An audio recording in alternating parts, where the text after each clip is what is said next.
रूस यूक्रेन जंग का हाल फिर से डराने वाला हो गया है। रूस ने एक ही रात में करीब 500 से ज्यादा ड्रोन और 24 मिसाइलें दागी हैं। टारगेट वही है, यूक्रेन का सिविल इंफ्रास्ट्रक्चर, खासकर बिजली और ऊर्जा से जुड़ी सुविधाएं। तो जरा सोचिए कि सर्दी आने वाली है और ऐसे वक्त में पावर सिस्टम को हिट करना कितना खतरनाक हो सकता है। जेलेंस्की लगातार यूरोप घूम रहे हैं, अमेरिका से भी बात कर रहे हैं ताकि मदद और बढ़ाई जा सके। वहीं दूसरी तरफ पुतिन चीन में प्रेस कॉन्फ्रेंस करके कह रहे हैं कि अगर शांति से हल नहीं निकला तो हमें सैन्य तरीकों से अपना मकसद हासिल करना पड़ेगा।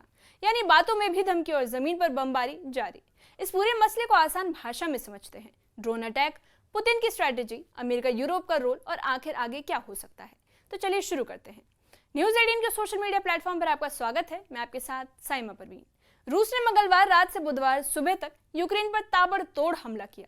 500 से ज्यादा ड्रोन और करीब 2 दर्जन मिसाइलें दागी गई। ये कोई छोटी मोटी गिनती नहीं बल्कि बड़े पैमाने पर तैयार किया गया एक ऑपरेशन था।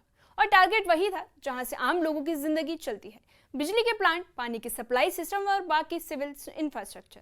यानी रूस ये साफ दिखा रहा है कि अब की बार सर्दियों से पहले ही यूक्रेन के पावर नेटवर्क को तोड़ दिया जाएगा ताकि लोग बिजली और हीटिंग के बिना रह जाएं। एयरफोर्स के मुताबिक पश्चिम और मध्य यूक्रेन ज्यादा प्रभावित हुआ है। 5 लोग घायल हुए, लेकिन नुकसान सिर्फ लोगों का नहीं बल्कि पूरे सिस्टम का हुआ है। अब आप जरा सोचिए, इतनी बड़ी तादाद में ड्रोन और मिसाइलें लॉन्च करने का मतलब क्या है। इसका मकसद सिर्फ डराना नहीं बल्कि रूस का मैसेज है कि चाहे डिप्लोमेसी हो या बातचीत, जमीन पर उसका पकड़ भी और मजबूत है। और इसलिए यूक्रेन के राष्ट्रपति जेलेंस्की ने इसे डेमोन्स्ट्रेटिव अटैक कहा है। मतलब पुतिन दुनिया को दिखाना चाहते हैं कि उन्हें रोका नहीं जा सकता। वहीं दूसरी तरफ यह हमला यह भी बताता है कि रूस अपनी वॉर इकोनॉमी को बिना रुकावट के जरिए चला सकता है। जो लोग सोचते हैं कि सैंक्शन से रूस कमजोर हो गया है, उन्हें ये 500 ड्रोन का हमला याद रखना चाहिए। अब आते हैं पॉलिटिकल साइड पर। तो राष्ट्रपति पुतिन ने बीजिंग में ये बयान दिया है। उन्होंने कहा कि अगर कॉमन सेंस काम करे तो एक अच्छा हल निकाला जा सकता है, लेकिन साथ में धमकी भी जोड़ दी है कि अगर शांति से हल नहीं निकला तो हमें मिलिट्री मीन्स से मकसद पूरा करना पड़ेगा। यानी पुतिन खुलकर कह रहे हैं कि अगर बातचीत के दरवाजे खुले हैं, लेकिन शर्तें उनकी होंगी। उन्होंने ये भी कहा कि जेलेंस्की से मिलने को तैयार है, मगर सिर्फ तभी जब मीटिंग अच्छी तरह से प्रिपेयर हो। यानी ये मुलाकात सिर्फ फोटो ऑप के लिए नहीं बल्कि तभी होगी जब नीचे के लेवल की बातचीत पूरी तरह से हो चुके। आपको बता दें कि यूक्रेन की तरफ से जेलेंस्की का रिएक्शन एकदम साफ था। उन्होंने टेलीग्राम पर लिखा कि पुतिन अपनी इंप्यूनिटी यानी बेखौफ होकर काम कर रहे हैं और इसकी वजह है उन पर पर्याप्त दबाव नहीं बनाया गया। उनका कहना है कि रूस की इकोनॉमी पर, खासकर वॉर इकोनॉमी पर जितना स्ट्रिक्ट सैंक्शंस लगाना चाहिए था वो नहीं लगाया गया है और यही वजह है कि रूस अभी इस तरह के हमले करने में सक्षम है। यानी जेलेंस्की का मैसेज है कि जब ग्लोबल प्रेशर नहीं बढ़ेगा तब तक पुतिन को रोका नहीं जा सकता। अब बात कर लेते हैं अमेरिका की। ट्रंप जो फिर से पॉलिटिक्स में एक्टिव है। ट्रंप जो पॉलिटिक्स में एक्टिव हैं, उन्होंने हाल ही में सीज फायर और पीस टॉक्स का प्रपोजल रखा था। जेलेंस्की ने इस आइडिया को स्वीकार कर लिया, लेकिन रूस ने इस पर रिजर्वेशन जताया। पुतिन का कहना है कि बातचीत हो सकती है, लेकिन सिर्फ अच्छी तैयारी के साथ।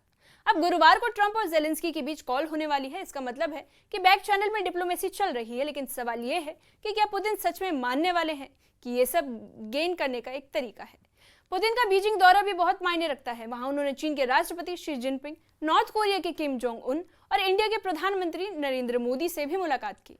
वॉशिंगटन का कहना है कि ये तीनों देश रूस को सपोर्ट कर रहे हैं। नॉर्थ कोरिया ने तो सीधे हथियार और सैनिक भेजे हैं।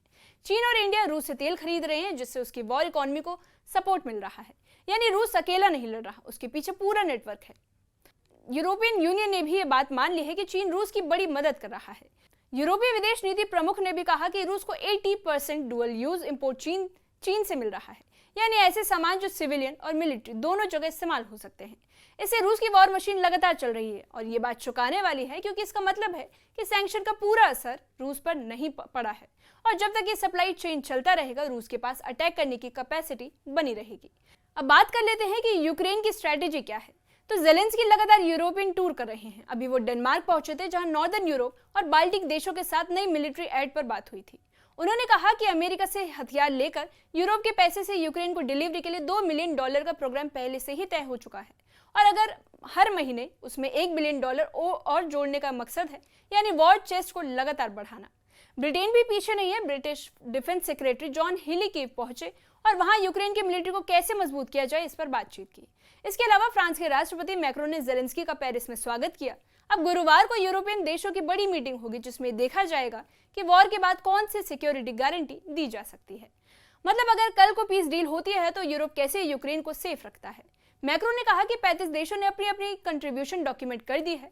ये डिटेल्स फिलहाल कॉन्फिडेंशियल है, लेकिन इतना साफ है कि यूरोप ने अपनी तैयारी पूरी कर ली है। और मैक्रो ने कहा कि हम तैयार हैं, जिस दिन पीस डील साइन होगी उसी दिन से हम यूक्रेन को सिक्योरिटी गारंटी देंगे।